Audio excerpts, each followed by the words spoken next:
Assalamualaikum. Waalaikumsalam Gus. Iya, dari mana Bapak? Ari dari Jakarta Gus. Follower Gus. Iya, yang ditanyakan Bapak. Yang pertama tentang ketika kita berwik-wik dengan istri, Nggih. kemudian terjadi pelepasan sperma, di mana ada 2 juta lebih sperma dilepaskan. Dan pada saat itu terjadilah seleksi sperma yang terbaik yang akan membuahi sel telur. Iya. Gitu, Gus. Iya. Nah, kemudian terjadilah peleburan antara 2 sel tersebut, antara sperma dengan sel telur. Nah, selanjutnya terbentuklah janin sampai ditiupkannya ruh oleh Allah. Dan pada saat itu juga di dalam sang ibu itu ada 2 kehidupan dan ada 2 ruh. Nah, yang saya tanyakan, kan terbentuknya wujud laki-laki atau perempuan? Iya. Wujud itu sudah ditakdirkan saat di kitab Al-Mahfuz, Iya. atau pada saat pembuahan sel telur, ataukah pada saat Allah meniupkan ruh ke dalam janin bayi? Iya. Itu yang pertama, Gus. Oke. Kemudian yang kedua tentang penamaan si jabang bayi. Nah, penamaan si jabang bayi ini kan bayinya ingin dikenal. Sebagaimana halnya Allah juga menciptakan makhluk ingin dikenal juga. Yang saya tanyakan, makna dan rahasia secara hakikat tentang penamaan itu, Gus. Penamaan bayi. Gini, Gus. Ya, kita lah sebagai manusia oleh orang tua, Gus, gitu, Gus. Iya, iya. Nah, kemudian yang ketiga, bagaimana juga dengan weton seseorang dipandang dari sudut hakikat, Gus. Weton. Karena itu, Gus. Ya, weton, Gus. Iya. Karena itu, Gus. Nggih. Tiga pertanyaan kami. Terima kasih, Gus. Assalamualaikum. Waalaikumsalam warahmatullahi.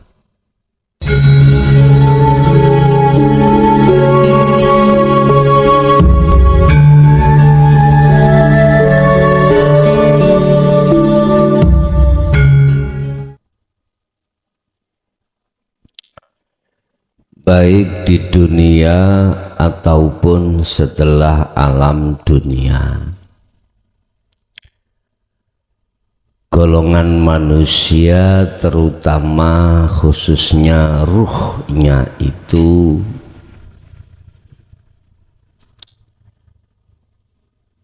terbagi menjadi 2 kelompok. Ada kelompok kanan, ada kelompok kiri.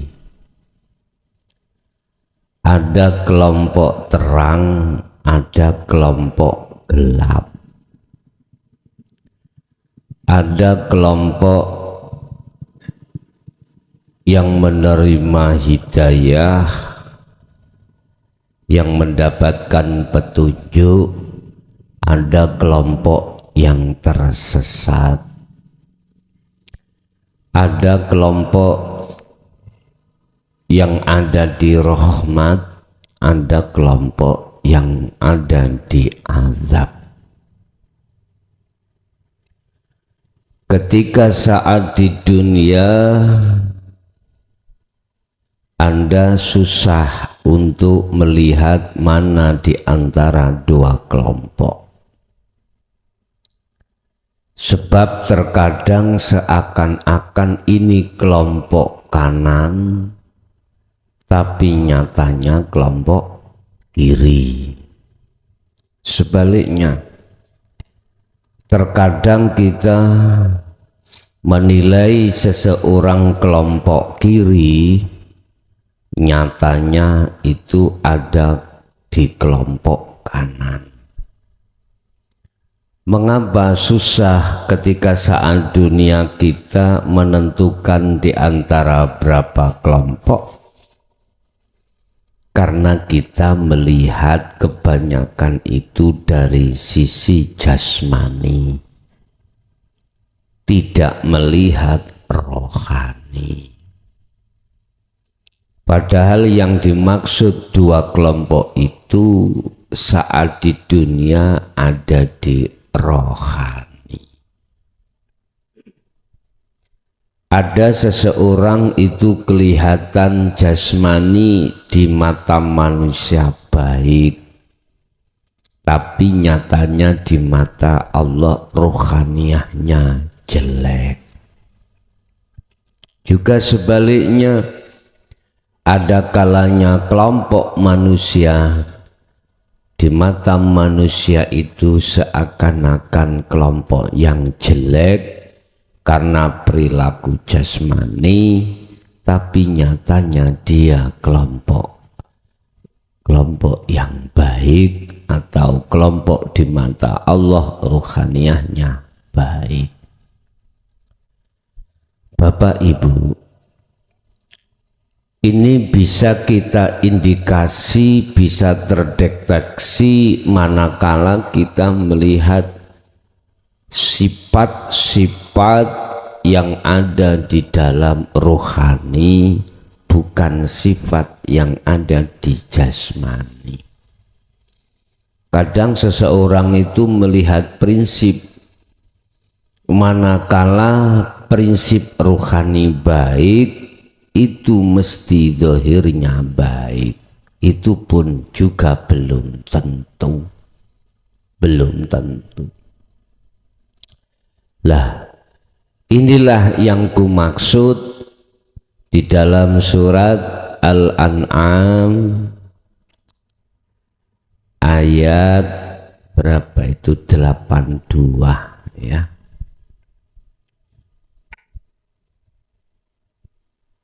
Surat Al-An'am ayat 82. Di situ Allah katakan, siapakah golongan-golongan kanan itu? Golongan yang mendapat hidayah, golongan yang ada di rahmat, golongan yang disebut golongan yang terang, golongan yang disebut ruhaniahnya itu aman. Sayaquluna alladzina qalu udkhuluha bisalamin aminin. Golongan ini ketika saat meninggalkan dunia, malaikat itu tidak tanya marabbuka. Malah malaikat iki berkata, selamat datang, tempatmu sudah aman, perjalananmu sudah aman, tempatmu sudah dipersiapkan. Inilah yang dimaksud hadis Rasulullah mengisyarahkan barang siapa dia bisa menjawab satu pertanyaan malaikat Mungkar dan Nakir, dia tidurnya seperti kematian baru. Itu adalah isyarah yang disampaikan Kanjeng Nabi. Siapa mereka? Alladzina rupani wong akeh amanu kang wis padha iman sapa alladzina walam yalbisu lan ora nyampur aduk sapa alladzina amanu,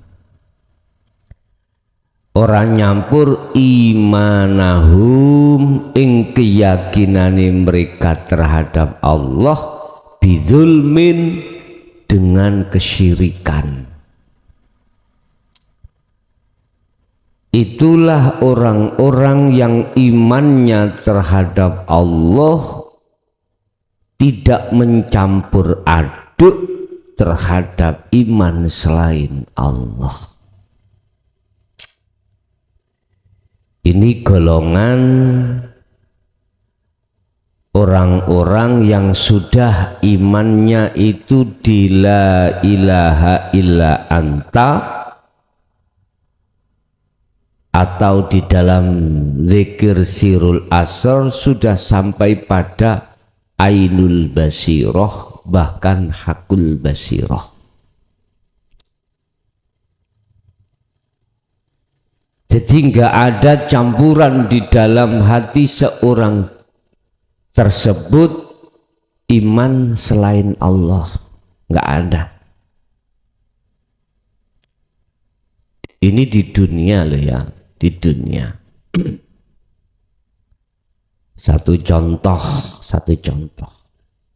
Tapi berat ini bagi mereka yang belum bisa ngontrol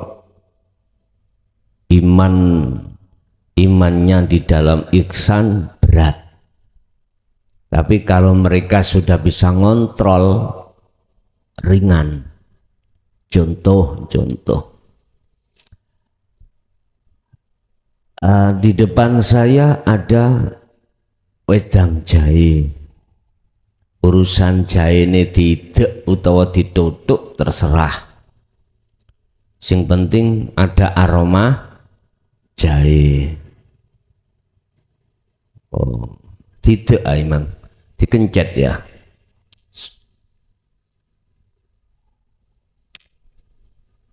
Aroma jahe keluar. Saya minum. Niki kalau imannya itu sudah tidak ada campuran,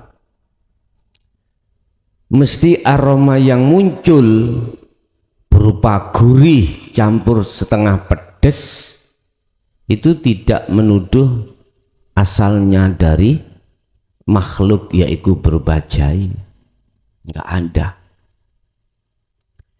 Justru di dalam hati ini bergelora datangnya aroma itu hanyalah dari Allah. Ini iman yang lam yalbisu, iman yang sudah tidak ada campuran bidzulmin, dengan kesyirikan, enggak ada. Walaupun secara dohir ditanya temannya, aroma apa itu? Lesan ngomong jahe, datangi. Tapi ruhaniyah sampai tetap mengatakan Allah. Ini lam yalbisu, ya. Sudah tidak mencampur aduk imana mereka bidzulmin, dengan kesyirikan. Nggak ada. Ini sejarah ketika saat beliau Nabiullah Ibrahim ikut ditanya terhadap Raja Namrud. Ketika saat beliau memenggal seluruh berhala-berhala dan ditinggalkanlah berhala satu yang paling besar, terus beliau kalungkan kapak itu pada berhala yang besar. Ketika ditanya beliau, betulkah kau Ibrahim yang memenggal seluruh kepala berhala-berhalaku, Tuhanku? Gak ngomong berhala, Tuhanku gitu. Raja Namrud ini ngomong Tuhanku, bukan berhalaku. Pertama jawabannya bukan. Yang memenggal itu adalah itu yang paling besar. Lah kapaknya di bawah si yang paling besar. Sempat pada saat itu Raja Namrud nggak percaya. Karena logikanya dia mengatakan mana mungkin yang namanya patung ini bisa memenggal. Gak mungkin. Ini yang ditunggu-tunggu Nabi Ibrahim. Ketika berdialog, ini yang ditunggu-tunggu. Akhirnya dengan bahasa manteknya beliau, Nabi Ibrahim berkata, "Loh, kamu sudah tahu kalau patung ini nggak bisa apa-apa, kok sembah? Kok jadikan sesembahamu, kok jadikan Tuhan?" Argumentasinya kalah, Raja Namrud kalah. Karena beliau Nabi Ibrahim tidak hanya secara bahasa umum, tapi dia juga memakai bahasa balagomantek. Jadi nggak akan pernah kalah, argumentasinya nggak akan pernah kalah. Namanya raja, Pak, ya mau dikalahkan lah, tidak mau dikalahkan, gengsi di mata pengikutnya. Bapak Ibu, kita manusia itu sifatnya seperti itu, seperti patung itu tadi. Dalilnya la haula wala quwata, jelas ini. Tapi masih banyak seseorang itu menyembah patung, memuja patung, masih banyak. Imannya, rohaniyahnya itu iman terhadap selain Allah yang sesungguhnya.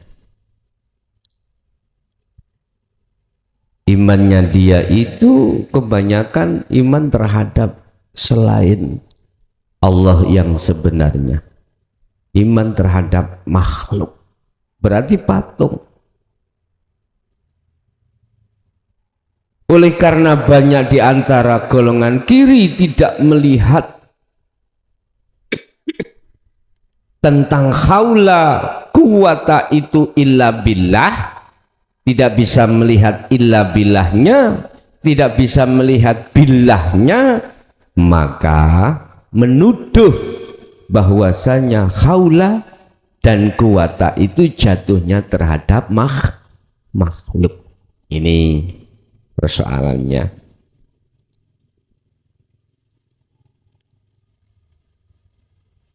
Nabi Ibrahim,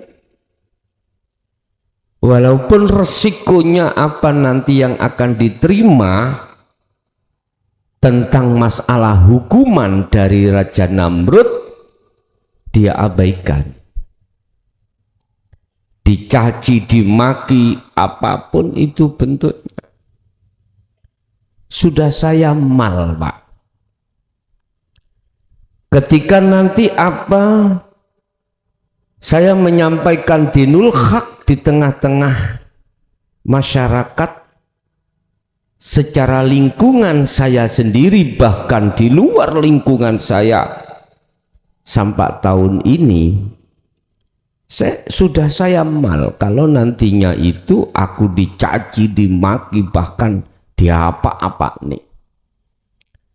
Makanya alhamdulillah Allah memfisik aku dulu menjadi orang gila. Sebab di situ nanti akan dikatakan saya orang gila. Dikatakan orang gila. Rasulullah bagaimana? Min jinnah. Muhammad itu adalah sebagian daripada golongan orang jinnah. Jinnah itu orang gila, Pak. Orang gila. Makanya saya digilakan dulu oleh Allah. Ya udah, alhamdulillah. Jadi itu proses-proses. Nanti akan menghadapi komentar-komentar yang sangat miring, sehingga tidak menjadikan terpengaruh hati saya terhadap cacian dan makian seperti itu. Artinya jalan terus walaupun dicaci dan dimaki. Ada Pak iman sing ala wis mandek kae ngapo ngereken orang lain, bah kui tersesat, bah enggak, terserah, yang penting aku dan keluargaku tidak. Itu Nabi Yunus ya. Nabi Yunus tinggalkan itu kaumnya ditinggalkan karena kaumnya itu mencaci dan memaki terhadap Yunus, bahkan terhadap ajaran Yunus. Yunus tinggalkan sambil gerutu dalam hatinya, ya Allah, hukumlah kaum yang mencaci ajaranmu yang hak ini ya Allah. Aku tak keluar dari kaum itu, hukumlah mereka dengan cara jenengan. Apa? Kaumnya dihukum dengan apa?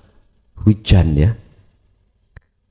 Hujan topan itu yang sangat dingin, bahkan menjadi mati makhluk-makhluk di kaum saking dinginnya. Yunus keluar dari kaum sambil gerutu, talikan dia. Ya sudah.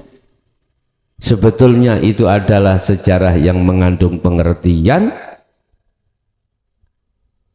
adalah wajibnya kita khalwat masuk di dalam perut ikan, berzuhud untuk nyatakan isi daripada la ilaha illa anta subhanaka inni kuntu minal zalimin. Dengan begitu sampailah pada la ilaha illa ana. Begitu. Dah. Seseorang yang tidak mencampur adukkan imannya terhadap Allah, terhadap iman selain Allah, berarti wayah Anda minum wedang jahe itu mengarahkan wajah ruhmu terhadap wajah Allah di jahe tadi. Jadi di dalam dan di luar zona jahe itulah ada hidup, ada nyatanya Allah yang disebut hidup, yang hidup bukan sifat itu. Nah, ulaika utawi mengkunu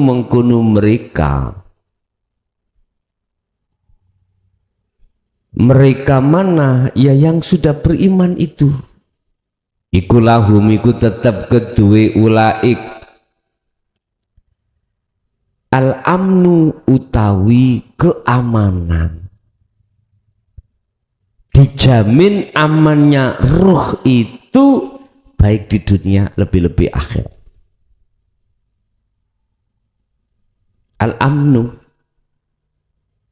aman, berarti dia sudah lewat, sudah bebas dari siksa kubur, baik pertanyaan maupun siksa kubur, aman sudah, aman. Surat apa tadi? Al-An'am ayat 82.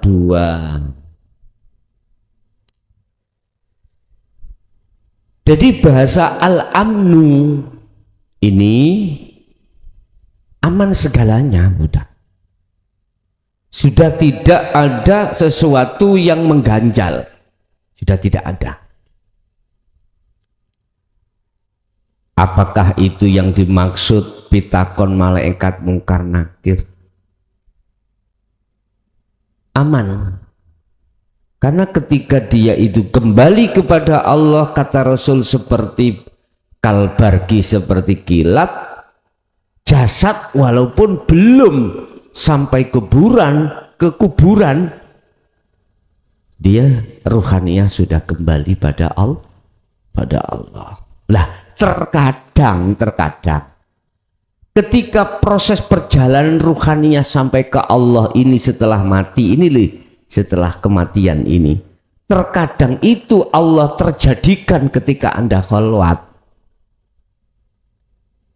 Jadi merasa dirinya diperjalankan Allah, seperti Rasulullah ketika Mi'raj diperjalankan, ya Rasulullah merasa ya seperti itu. Jadi Anda akan tahu jasad Anda kau tinggalkan, ini tahu. Anda tahu ahli-ahlimu podo gulung-gulung, podo nangis, tahu. Ruhaniahmu. Lu kok bisa? Inilah tahun berapa itu pernah aku alami ketika saat saya masih ibtidak. Saya itu ada proses di mana saya itu kesababan beledek. Mulai di tempat TKP sampai di rumah saya tidak tahu. Saya digendong siapa saya tidak tahu. Ya. Sing gendong saya sudah meninggal. Sejarahnya itu ada seseorang yang menolong saya ketika saya geletak hujan-hujan itu ada yang gotong sampai ke rumah. Aku nggak tahu. Sampai ada di rumah, tahu-tahu aku cuman gini yang bisa aku ingat. Itu hari Selasa itu, Selasa Wage.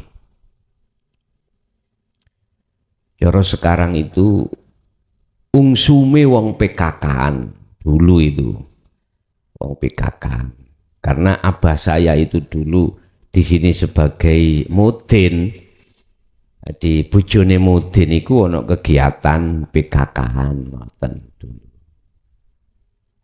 Disitulah saya mengalami sesuatu perjalanan dan saya tahu kalau saya itu melihat di bawah saya itu ada apa namanya? Ada bumi, ada. Saya melihat ke atas di bawah orang dua itu. Siapa beliau pada saat itu aku gak kenal karena belum kenalan. Belum kenalan, tapi yang jelas saya di bawah orang dua ke atas. Bahkan di atas sap langit 7 memang ada Pak sap-sapnya itu. Keterangan sap langit 7 itu ternyata ada secara fisik ya, secara fisik. Lah disitulah yang kurasakan kenyamanan. Nggak butuh makan. Dulu itu makan favorit pada saat tahun segitu jangan bung, pecelan tempe. Jangan bung, segone sego jagung, berasi kathah. Oh, wong sugih iku. Nek wong gak duwe iku sego jagung campur empok, berasi iku sak dumil ngene. Putihe niku lho ketok. Blentong-blentong. Terus iwak asin mangane pas udan-udan. Nah. Bahwa enak katanya. Nah, di situ ada suara yang ku dengar sehingga orang dua ini berhenti. Siapa itu suaranya saya juga tidak kenal sebab aku belum kenalan. Aku juga nggak ngomong, nggak tanya orang dua ini jenengan siapa, nggak tanya. Pokoknya aku merasa nyaman bersama orang dua itu. Nyaman. Wajahnya gak kayak raimu elek-elek ngono enggak. Wis pokoke wajahku nek disawang ngangeni. Estuku wangen. Kangen siapapun jenengan mesti kangen. Ketemu pisan ngene mesti kangen. Berhubung belum kenalan jadi yo gak tahu siapa diri. Ada suara yang berbunyi, kembalikan, dia besok ada tugas. Lah, orang dua langsung berhenti. Akhirnya turun. Lah, inilah bisa terjadi pada diri Anda ketika Anda itu khalwat memfungsikan su'aul basirah ke ainul basirah. Terkadang Anda dijalankan Allah seperti ini. Pada saat itu gak ketemu siapa-siapa, balas enggak. Yang katanya ada alam malakut, alam jabarut, alam lahut, belas ra ketemu. Aku cuman yang ku rasakan orang dua itu membawa saya mulai bumi sab langit 1, 2, 3, 7 langsung ada suara seperti itu. Lah begitu ada suara itu langsung mereka berdua berhenti dan turun lagi. Sekejap itu juga aku bangun. Sekejap itu aku bangun. Ternyata ketika aku bangun melihat kakiku ada 2 botol. Di kaki saya botol kecap dulu itu beling, Pak. Kecap, botol kecap ya. Entah itu tahun berapa aku lupa. Botol kecap itu dulu itu enggak ada, botol kecap plastik enggak ada. Botol kecap itu beling dulu. Itu dikasih mbok air panas terus diletakkan di kaki, telapak kaki 2 ini. Terasa panas.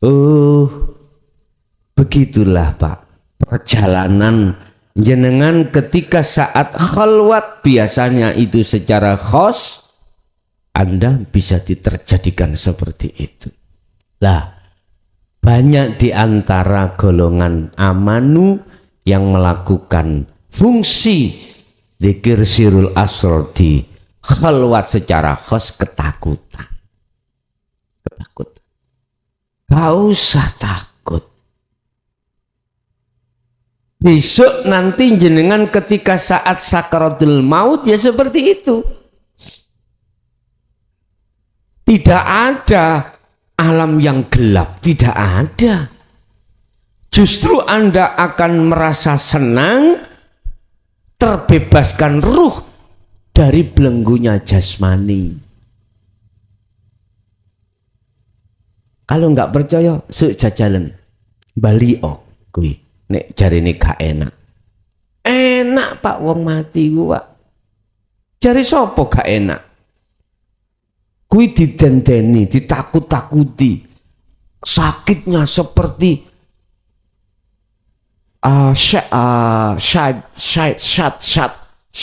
syat iku wedhus Pak ya.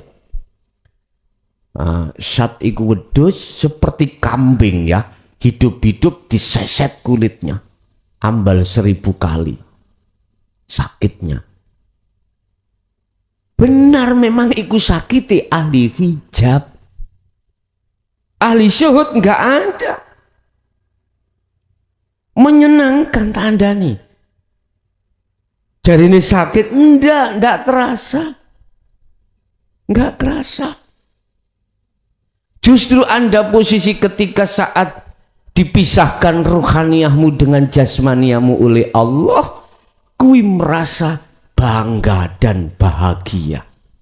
Bahagia karena sudah bebas ruhaniyahmu itu dari belenggunya jasmania. Manuk iki lho Pak.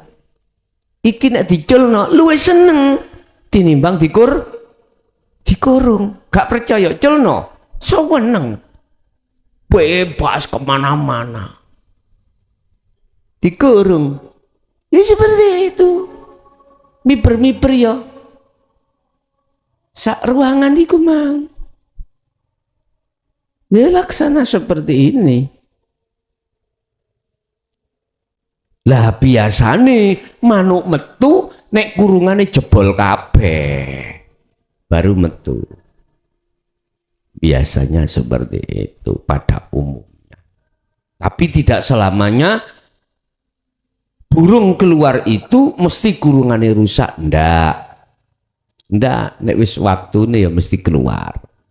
Sama ruh, nggak menunggu harus sakit jasmani, ndak. Iza jaa ajaluhum la yastaqdimuna sa'ah la yastakhiruna sa'ah wa la yastaqdimun. Tatkala itu datang, maka tidak bisa diundurkan dan juga tidak bisa dimajukan. Inilah yang ditunggu-tunggu amanu, mereka yang beriman. Ketika dikeluarkan, Anda nanti akan mengalami perjalanan seperti secara fisik itu. Jasmaniamu digotong-gotong. Gotong-gotong. Bahagiamu sudah tidak bisa diukur dengan apapun. Inilah yang disebut husnul khotimah. Urusan kematian dilewatkan apapun terserah, urusan Allah. Cepote nyawa sangka dene raga, Allah melewatkan lewat sakit monggo, lewat tua monggo. Ini Pak, amanu ini nggak ada yang namanya ketakutan mati, nggak ada. Ala inna auliya Allah la khaufun alaihim wa lahum yahzanun. Sungguh bahagia dia ketika kematian ini. Ya, lebih mboten bahagia. Terus bagaimana tidak bahagia dia? Anda sudah besoknya nggak mikir jasadmu makan apa, nggak mikir. Meni aku rokokan apa gak? Ya orang ngerti. Ya wis gak mikir isan. Saya nafakoi bojoku, istriku atau ndak, udah gak mikir, udah bebas Anda. Wong namanya bebas itu wis bebas sih apa toh Pak, bebas. Dan itu tidak jauh berbeda dengan orang yang ketika di penjara 4 tahun. Bagaimana saat detik-detik Anda bebas? Ya seperti itulah. Bapak Ibu hadirin, wahum lan khali utawi ulaik iku muhtadun, itulah orang yang mendapat hidayah. Di samping dialah ruhaniyah yang sudah aman, dan dialah statusnya orang yang mendapatkan hidayah, petunjuk. Berarti apa? Alam yang Anda alami itu gak gelap Pak, enggak, gak menakutkan yang diceritakan nanti kamu akan diparani oleh malaikat urung nggawa godoh. Tahu godoh nggih? Pemukul loh, gak iso jawab mak belang. Itu sebetulnya bagi ahli hijab, bukan ahli suhud. Memang gelap. Wa min waraihim barzakhun ila yaumi yub'atsun. Memang barzah itu khusus kanggo ahli hijab. Di belakangmu itu kau ditunggu oleh alam barzah, alam yang terdinding, yang memisahkan antara alam dunia dan alam akhirat. Berhubung Anda barzahnya di dunia sudah kau robohkan, dinding yang menutup ya, membentengi antara ruhaniyah dengan Allah sudah tiada, maka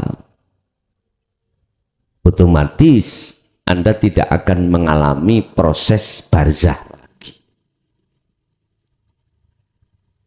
Sesuatu yang membatasi antara alam dunia dan alam akhirat ini sudah tiada bagi dirimu.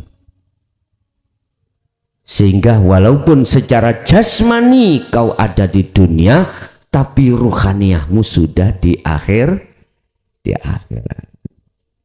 Nah, mengapa ini saya kabarkan? Sebab dirimu biar tidak ada rasa takut. Artinya mereka-mereka yang beriman yang sudah tidak mencampur adukkan antara kemurnian iman terhadap Allah dengan kesyirikan, itu sudah tidak ada.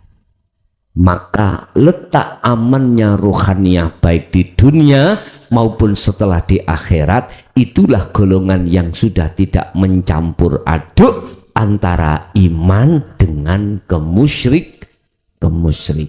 Dan itulah yang menjadi yang golongan wahum muhtadun, dikatakan golongan yang mendapatkan hidayah, petunjuk.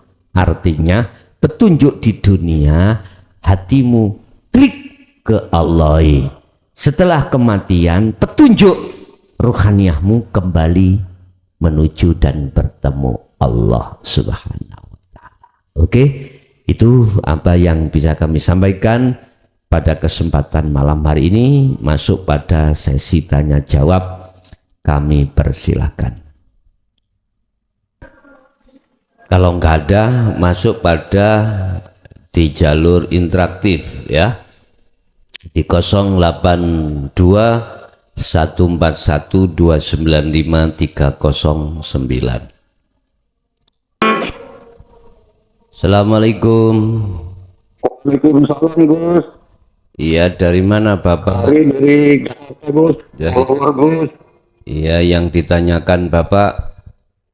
Yang pertama, tentang ketika kita berwik-wik dengan istri, kemudian terjadi pelepasan sperma, di mana ada 2 juta lebih sperma dilepaskan. Dan pada saat itu terjadilah seleksi sperma yang terbaik yang akan membuahi sel telur. Nah, kemudian terjadilah peleburan antara 2 sel tersebut, antara sperma dengan sel telur. Nah, selanjutnya terbentuklah janin sampai ditiupkannya ruh oleh Allah. Dan saat itu juga di dalam sang ibu itu ada 2 kehidupan dan ada 2 ruh. Nah, yang saya tanyakan, kan terbentuknya wujud laki-laki atau perempuan? Wujud itu sudah ditakdirkan saat di kitab Mahfuz, atau pada saat pembuahan sel telur, ataukah pada saat Allah meniupkan ruh ke dalam janin bayi? Itu yang pertama, Gus. Kemudian yang kedua, tentang penamaan si jabang bayi. Nah, penamaan si jabang bayi ini kan bayinya ingin dikenal. Sebagaimana halnya Allah juga menciptakan makhluk ingin dikenal juga. Yang saya tanyakan, makna dan rahasia secara hakikat tentang penamaan itu, Gus. Penamaan bayi. Gus. Ya, kita lah sebagai manusia oleh orang tua, Gus, gitu, Gus. Nah, kemudian yang ketiga, bagaimana juga dengan weton seseorang dipandang dari sudut hakikat, Gus. Weton. Karena itu, Gus. Ya, weton, Gus. Karena itu, Gus.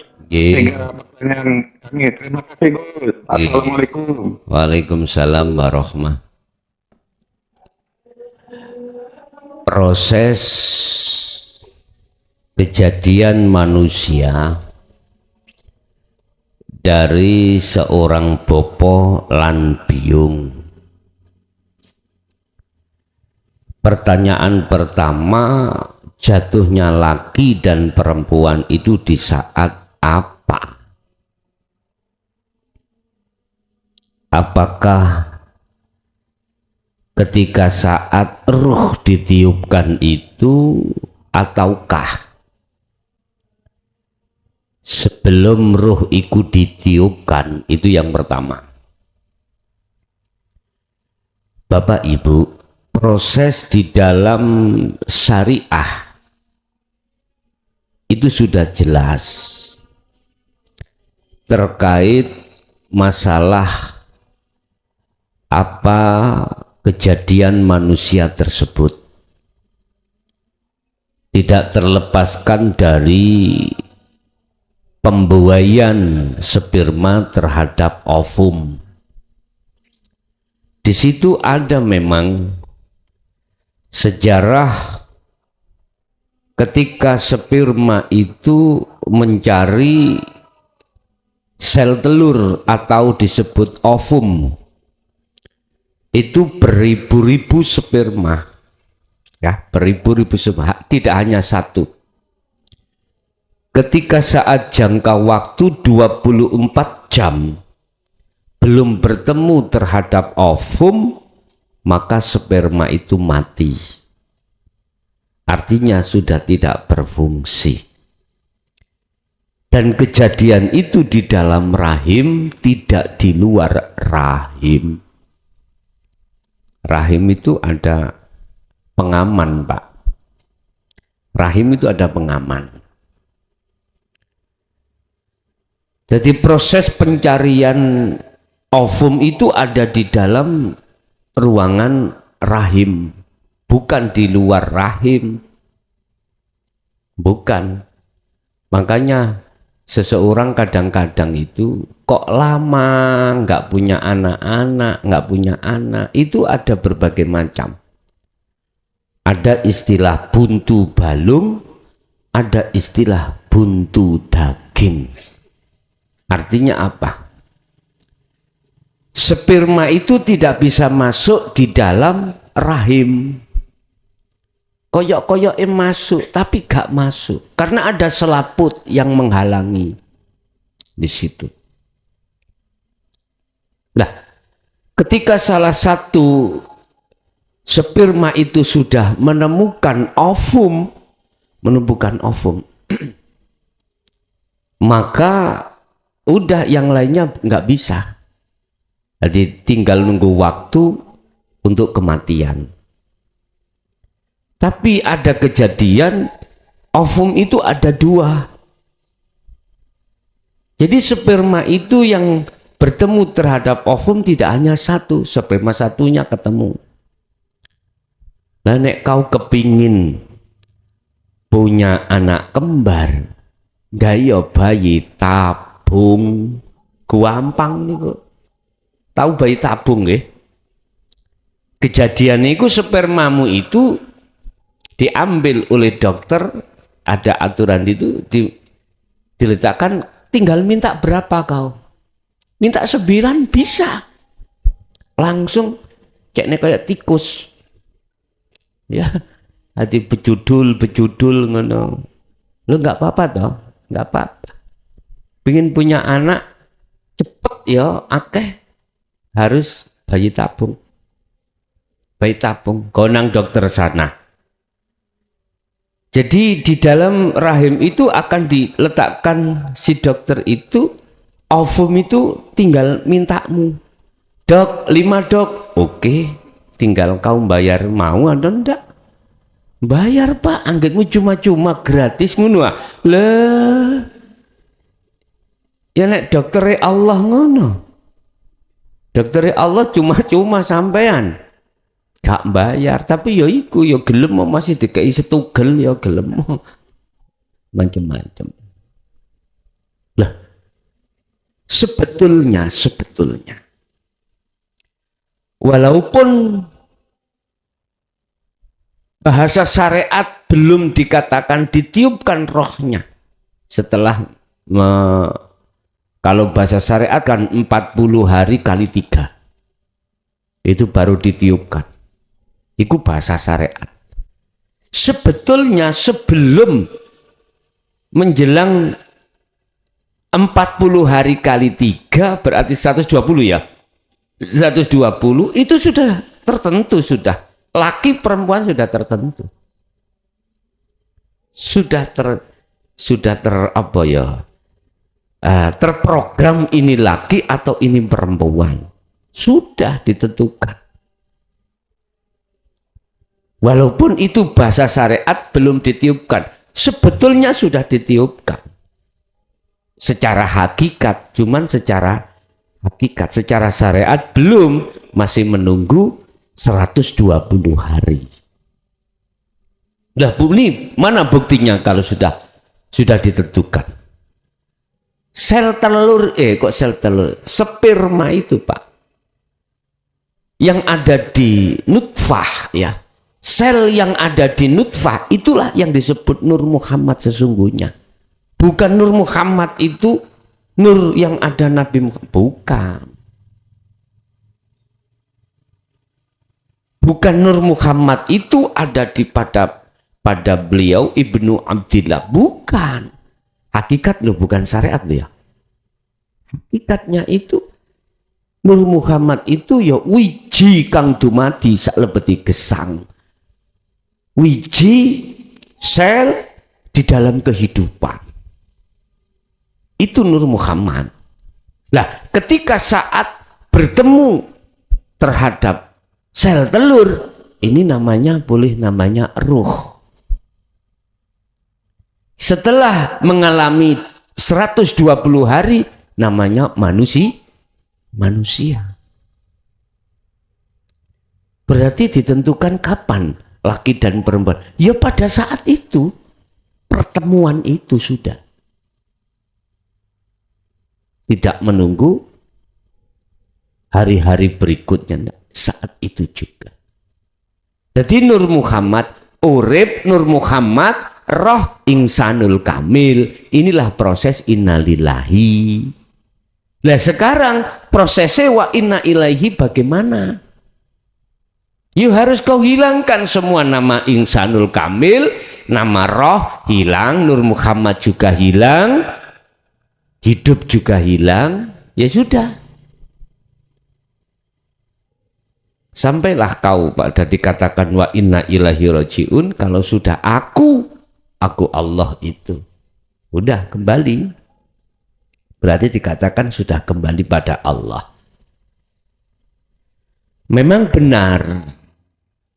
Dalam satu pernyataan, Allah tidak akan menciptakan dunia seisinya jikalau tidak ada Nur Muhammad. Ya benar. Nggak ada wiji, ya gak metu raimu itu. Ya, metu insan itu gak muncul. Itulah maksudnya dunia dan seisinya. Secara hakikat itu gak muncul. Walaupun terhadap Nabi Isa, anak mana Nur Muhammad? Rohul Kudus. Dalam bahasa Quran disebut Rohul Kudus itu adalah malaikat Jibril. Begitu. Bapak Ibu. Terus yang kedua terkait masalah nama. Nama. Dari Nur Muhammad ganti nama terhadap ruh. Ruh ganti nama, namanya Insanul Kamil, insan manusia. Ini secara hakikat nama. Tapi semua nama ini nanti harus kau hilangkan, harus kau fanakan. Dengan cara bagaimana? Dudu'o di dalam ayat la haula wala quwata illa billah baru. Bahasa syariat dikasih tenger, dikasih nama, ketika bayi lahir jebret, akhirnya disebut nama sopo. Itu sebutan secara individu, secara fisik. Lah ruhnya itu namanya siapa? Ya nama ahadiyah, yaitu Insanul Kamil. Dikatakan kamil di situ terdiri dari jasmani dan rohani. Bahasa syariat dikatakan Insanul Kamil, manusia itu juga ada unsur nafsu, ada unsur akal. Inilah Secara syar'i manusia dikatakan kamil itu ada di situ. Siapa yang akalnya lebih kuat daripada nafsunya, maka dia derajatnya di mata Tuhan lebih tinggi daripada malaikat. Siapa yang ruhaniyah dikuasai dengan nafsu, maka derajatnya lebih rendah daripada hayawan. Terus bab masalah weton hari, memang Allah tidak ngawur meletakkan hari kelahiran itu, atau orang Jawa menyebut weton. Ada maksud tersendiri.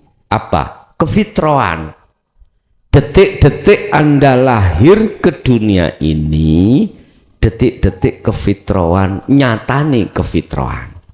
Dikatakan nyatane kefitraan, ruhaniyahmu itu belum tersentuh dan menyentuh terhadap selain Allah. Imannya itu adalah murni illa billah.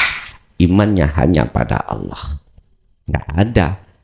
Anak bayi itu ketika lahir selain menangis, nggak ada. Menangis. Mengapa menangis? Karena dia keluar dari alam yang tak terbatas menuju alam yang alam itu terbatas. Satu. Nomor dua, mengapa menangis? Karena dia khawatir, takut nanti aku mampu membawa amanah Allah apa enggak. Apa amanai? Tidak akan ada iman dalam diri kecuali hanya pada Allah. Makanya menangis. Disitulah nanti kalau sudah akhir balik, mulai sing lanang goleki wedokan, sing wedok ya padha dene, sama saja memeti. Dikandani wong tuane gak kenek, Pak. Kadung tai kucing rasa coklat. Nah, itulah tai kucing rasa coklat. No tai kucing rasaku pesing. Tapi kok yo omongane gomblo iku kok yo rasa coklat. Peribahasa. Jadi mengandung apa pengertian weton? Kefitraan. Makanya Anda nanti kembalilah pada hari kefitrahamu. Kembalilah ke fitrah. Wa anibu ila rabbikum wa aslimu lahu min qabli ayyatiyakumul adzabu wa ma thumma la tunsaru. Kembalilah kau pada Tuhanmu. Ini waktu weton-wetonmu, kembalilah. Itu pengertiannya adalah kefitraan.